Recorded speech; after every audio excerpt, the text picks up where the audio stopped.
all the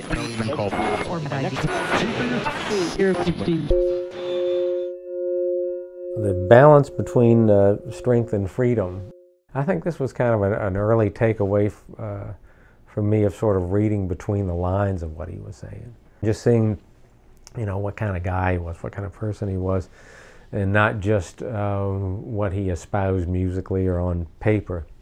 But he always seemed to me to be a guy that was sort of angling for the best deal he could get in terms of musical elements and how they played off against each other.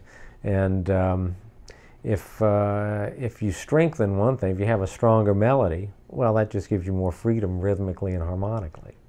And if you have a stronger rhythmic thing, well, that gives you a little more freedom, you know, with what you can play over it or what you can do with it harmonically. Taking off from those kinds of directions, but always that sort of balance. And ultimately, it's not about exploiting one against the other that way. It's about finding how you can strike the best deal and always have the most access to the greatest amount of material to work with. So when you're improvising, you have the most choices.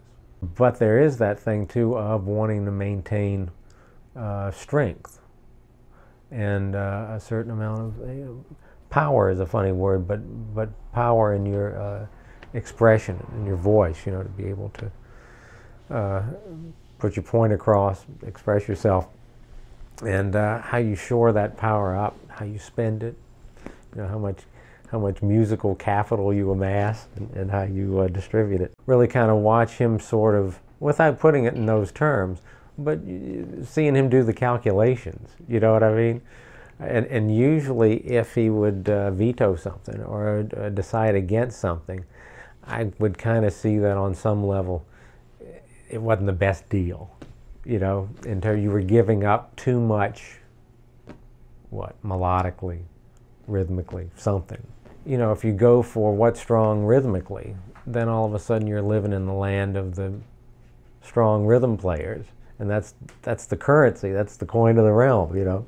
Like you can't, you have to live and die by that sword, you know. But if you keep your options open, you know, if you're a little slicker operator, it's like you can sort of work both sides of the street and be a, you know, a strong rhythm player over here and a really melodic player over there, and slide in a hip chord there and do something else that's really abstract here or dramatic there or whatever it is, and just, you know, work with all the elements. And so, yeah, I think for me that was sort of like, that's a good deal. That's what I want, everything.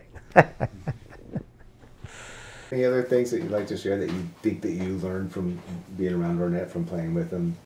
You know, just such a wonderful human being. And also, he's that good. And those two things together, that he really is that wonderful a human being, and he really is that good. I mean, you know, I've heard him play things in the middle of the night that will blow your mind.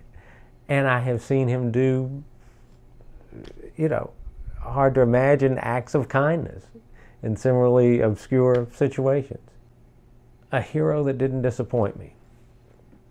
And to this day, the better I've gotten to know him and know his music and just who he is as a human being, integrity as an artist.